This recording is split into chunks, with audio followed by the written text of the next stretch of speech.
Guys, welcome to another episode of The Pulse. And I'm always excited when I get to sit down with folks who I've been able to, at least from a distance, kind of watch the journey. So Gillie is here, Wallo is here on The Pulse. Gentlemen, thanks for coming in. Thanks for having us, man. Thanks, Bill. But I was telling you before we started that Wallo was here. I think you were my second guest on The Pulse. And that's been, what, 3 years now? And you had all sorts of things you wanted to do. Like at that point, you were talking about stuff. You had merch. You know, you were talking about. Do you ever? I mean, silly question because I guess you believed it. But you believed you would get to all this? We believe anything. We believe we could do anything because we just doers. You got to stand. Our life wasn't always perfect as it is now. And when we was on the other side of life, we would try anything. We didn't care. So now we over this side. We're fearless. It's like, what can't we do? Like Bill, who really gonna stop us? Nobody's gonna get in your way out here. Ain't nobody, and they ain't talking about it the challenging way. I'm just saying nobody's gonna get in your way, and nobody is really worrying about it, worrying about what you're doing, because a lot of people don't even believe in themselves. So we just people that believe we can do anything. And you know what I mean? What's gonna happen if it don't happen? Nothing. We gonna do something else. But we just gonna keep trying things and being like, you know, we experimental. We don't care. You know what I mean? But most things pop because we believe in it and we put the energy necessary, you know, for it to come to life. Was that always him and was that always you? Just, I'm going to do it. Yeah. Always. Yeah. Okay. Even when we was younger, you know, he was into rap, you know, way before I was. But once I got into it, even though he younger than me, he was always like, yo, we could do this, yo, Master P and them there. Because he didn't even know how good he was. You know what I'm saying? I'm like, yo, no, this is not regular. You know what I'm saying? Because he didn't care about that because he was playing basketball, got a scholarship, you know what I mean, to Cabrini, played for Ben Franklin. So he like, man, you know, this is where I'm at. I'm like, this is also something too. Like, you know, this is like, you know, an option. But, you know, I guess sometimes it takes other people to see your greatness. Because something, you know, it be people that just be organically great. And when it comes to music, he was just organically great. And he didn't even like, when you're organically great, you don't even be knowing it because it's just normal to you. Right. Like you think it's just normal. No, that's not normal. And then when it came to basketball, he was he's on record for being the shortest basketball player in the history of college basketball. Yeah. And so that, you know, that's a record, it's record break. It's a record to have. And that's probably why. Don't y'all believe that? See, that's the hard part, man. That's because he says everything with such just the delivery. Go his way. People sit back and go, "Oh, for real? There's somebody at home right now going, oh.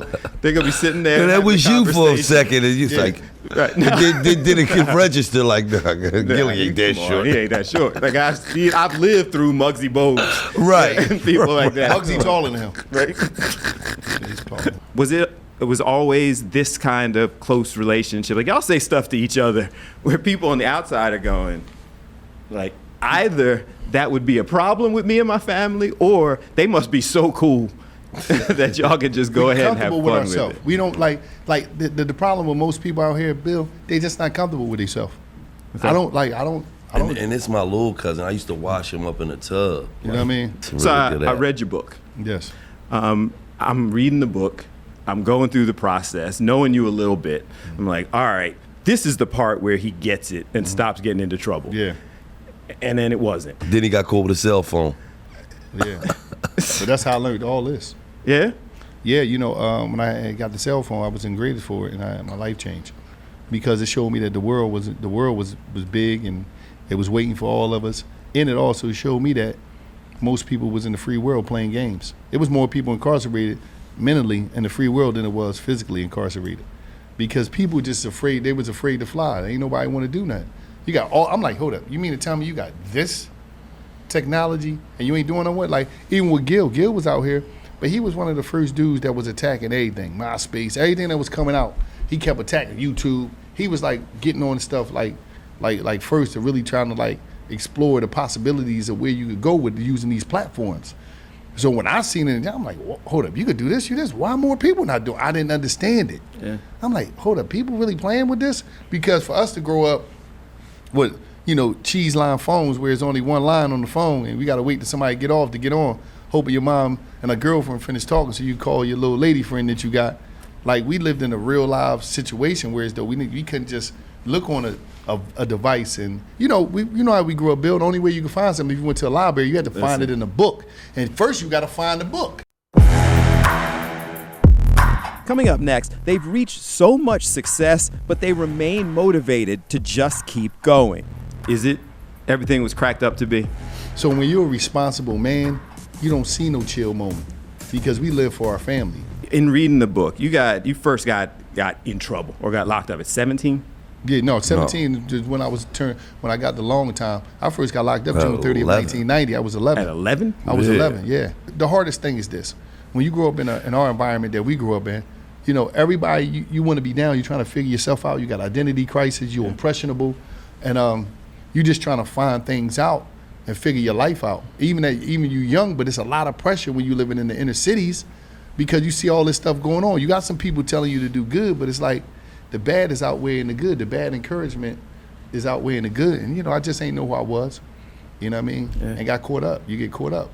There's a lot of talent across from me sitting here in this table. And Gillie, why did it take so long? Like once he got out and once y'all started doing your thing, people would sit back and say, wow, they were successful almost overnight. Mm-hmm. Why did it take so long to become an overnight success? Nothing don't really come overnight. Nothing that's worth it. You know what I mean? It's some people that, you know, it looked like it was overnight success, but you really don't understand the journey. You don't understand how much work they put in. Mm-hmm. So, you know, if you like, prime example, all of my white people, my white fans, that's from the Philadelphia area, that's like 55 or older. Okay. They all think I'm famous for dancing for the Eagles. Billy, come here, it's the Eagles guy. It's like, damn, like I've been out here working for 30 years. I'm the Eagles guy. Yeah, that's funny. Like, that'd be funny to me. It's like a white guy, 75 years old, he's like, hey man, I love your song. Blow the whistle. And I'm like, that's not my song. That's Too Short song. But it's crazy. Actually, a lady asked me that, how does it feel? And I was like, how does what feel? And she was like, just being an overnight success. And I was like, what? Yo, I like that. You know, me personally. So for me, it's like, you know, I be thinking it's funny. Long as you know me.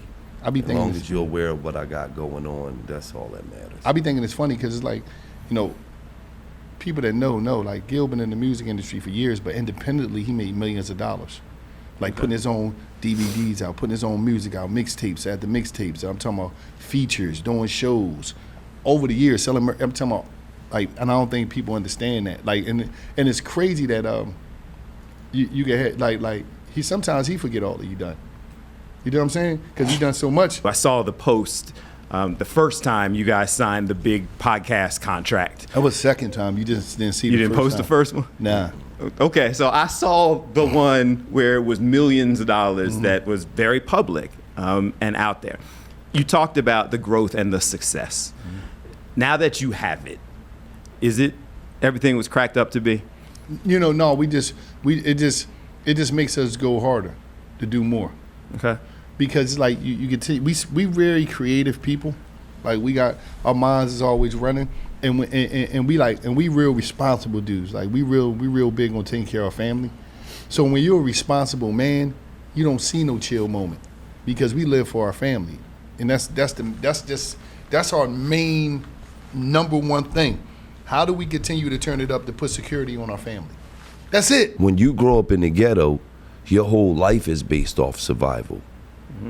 Month to month, week to week, day to day. When you finally get away from that portion of it, whereas though now I'm not living on a day-to-day, month-to-month, week-to-week survival basis, financially I'm good. If anybody says that life isn't better, then they're lying. So the stuff that, the silly stuff we see, the beefing with Cam Newton, the social media back and forth, in the general scheme of things, those are small things. In a, that's just entertainment. Okay. You know what I mean? Like, if we're doing anything that we're doing in this space, and it's not entertaining, what we here for?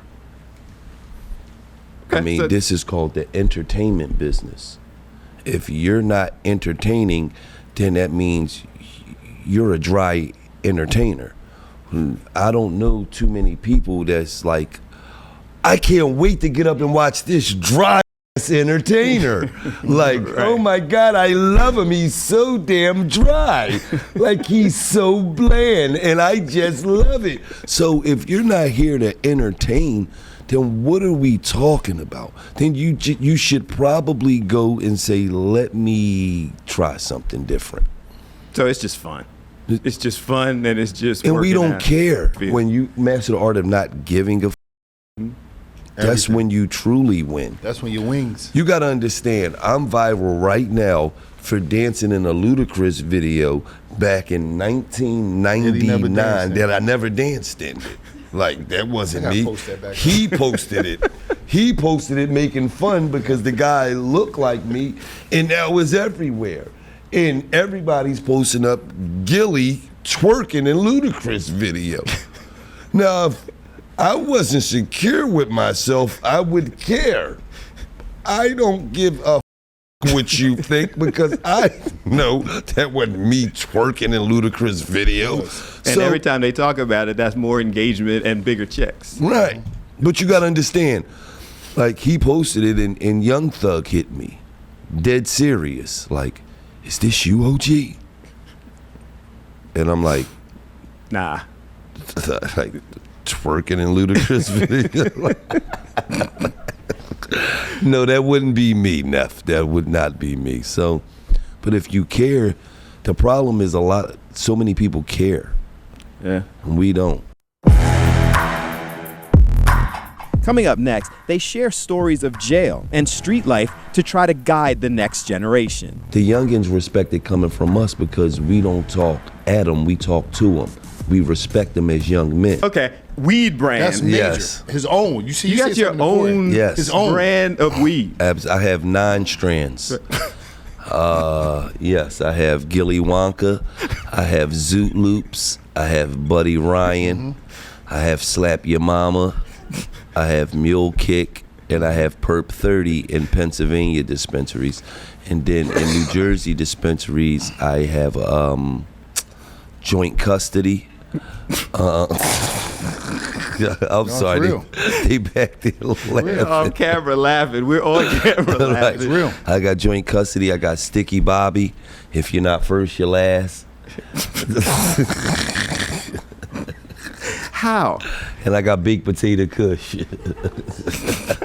So how? I mean, I guess it makes sense if we've watched the show. Yeah, well, I got a few grow facilities, you know what I mean? A few 15,000 square foot grow facilities, you know what I mean? And starting next month, we'll be in Massachusetts and Florida. I'm turning Massachusetts into Gassachusetts. Tell them about the gas station. Yeah, and I'm opening up 3 dispensaries this year. Okay. Actual gas stations. They're going to be called Gillie's gas stations, but they're going to be actual gas stations. They won't be selling the actual gas. They'll be selling the gas. The grass but gas. It's actual gas stations that will be dispensaries that I'm opening up this year. See, y'all, when you talk about you believe that you can do anything, y'all sincerely believe you can and will do anything. I just asked you, who's going to stop you? Nobody. Nobody's. I mean, listening to you rattle off the stuff you're doing, that's a solid message. You can do whatever you think about. Nobody's going to stop you. A lot of times, you guys will do what some people just don't feel safe doing. You guys, I'd imagine, just get out the car, go in the community, just hanging out with people. First, why? And 2, how comfortable has that been? Like, you're walking into situations, people watching. Man, I'm from the community. From the community, and I truly fear nothing but God. So I feel like whenever it's your time, man, it's your time. The expiration date has already been determined. So whenever it's your time, it's your time. I can't get these kids game, guidance, attention, motivation, and education, but at the same time be scared of them. Right.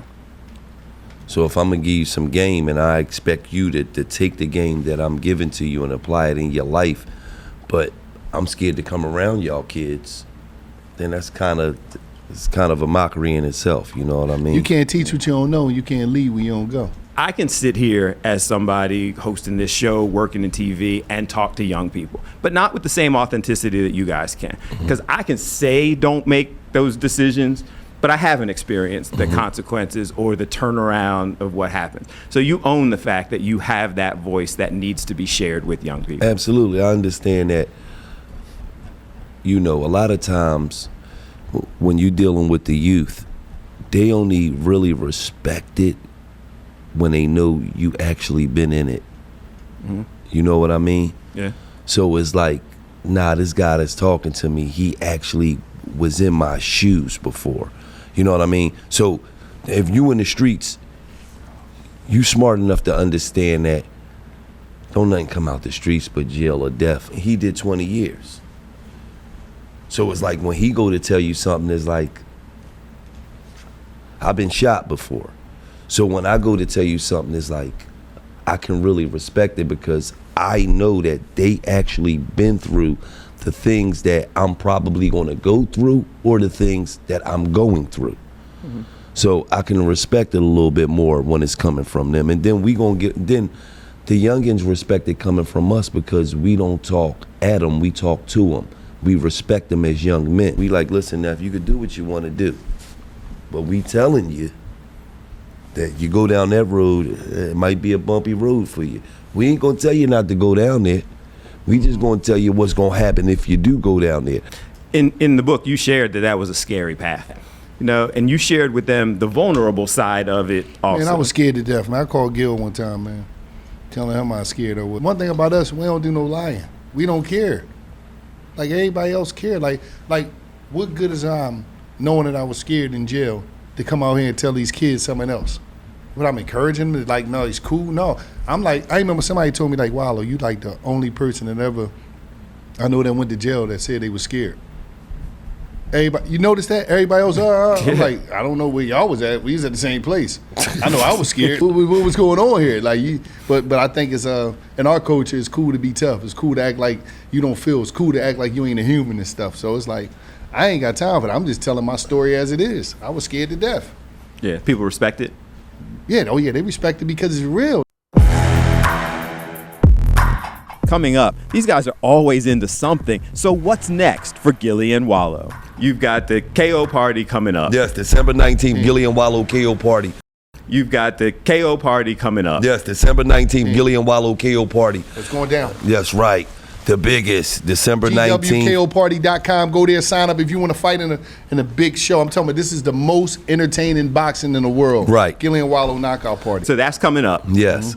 Anything you got? Yes. Global Gaming League. Global Gaming League is going down. It's going down in Vegas, November 18th. We can come there. We can play. We're going to be playing live. If you want to catch it with the team, we're going to be playing against Howie, Mandel, and November 29th is going to be played on YouTube. Global Gaming League everywhere. Listen, the fight is going to be major.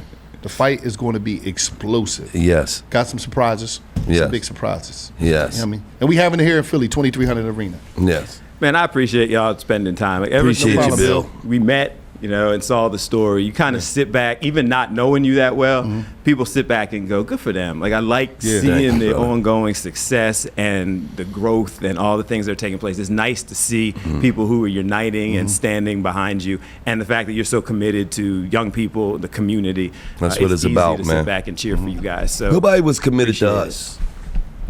Okay. Nobody was committed to us as young guys. Yeah. If we could have went and got the advice that we give these kids, man, he might not have never ended up in jail.